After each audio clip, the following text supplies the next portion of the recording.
आज आम तृतीय श्रेणी सरस्वती गणितमाला बहिर मुद्रा परिचय विषय 11 नंबर ठू करवा। चल आरंभ करवा।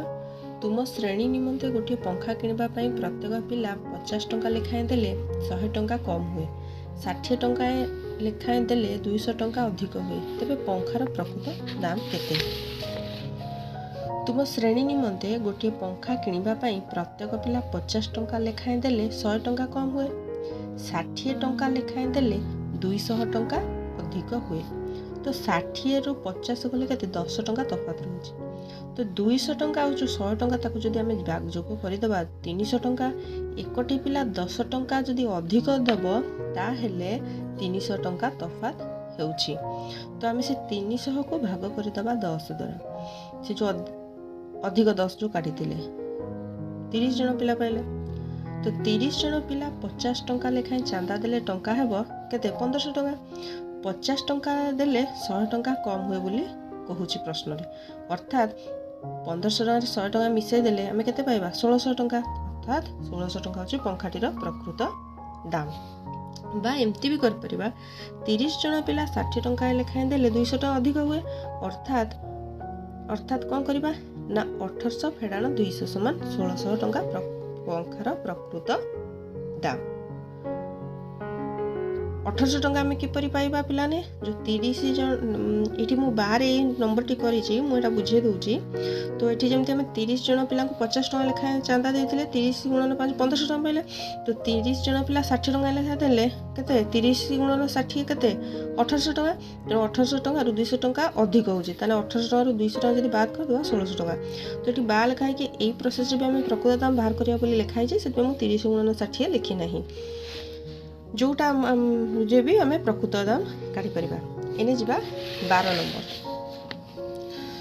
तुम श्रेणी प्रति पिला 50 टंका लेखाएं बांटिले मो पाखरे 200 टंका बड़ी पड़े, मात्र प्रति पिला 60 टंका लेखाएं देले मोर 100 टंका नियंट हुए, तेबे मो पाखरे केते टंका अछि एवं मोर पिला केते?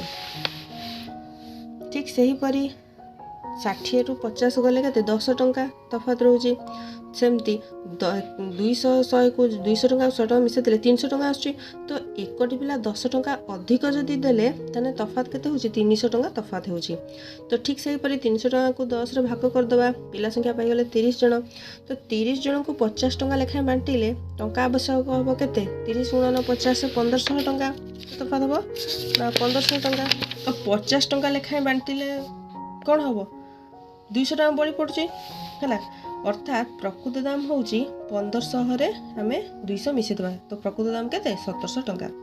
ठीक सही परी आमे बा कोन कर परिबा ना 30 जन को 60 टंका लेखाएं बांटिले टंका आवश्यक होबो केते सेठी जेंति कहउथिली 30 गुणन 60 करिया मु सेटा बार लिखिथिली कहि बार करि परिबा। एठी मु सेटा गुणन आकार देखै देछि सेठी गुणन देखैनी 30 गुणन 60 गुणिले 1800 टंका हला। तो 60 टंका लेखाएं बांटिले 100 टंका हमर नियंट होई बोली प्रश्न रे देछि। अर्थात प्रकृत दाम हला ए जो 1800 टंका रु 100 टंका हमें बात करिया हला 1700 टंका। अतः मो पाखरे 1700 टंका अछि। मो पिला संख्या होछि 30।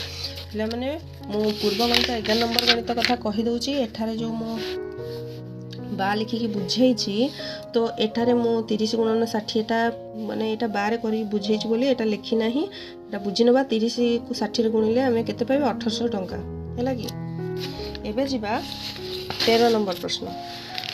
13 नंबर प्रश्न देछि मु 3 टका 50 पैसा दाम रो 100 टी पेंसिल और 5 टंका 10 पैसा दाम रो 100 टी कलम किनिली।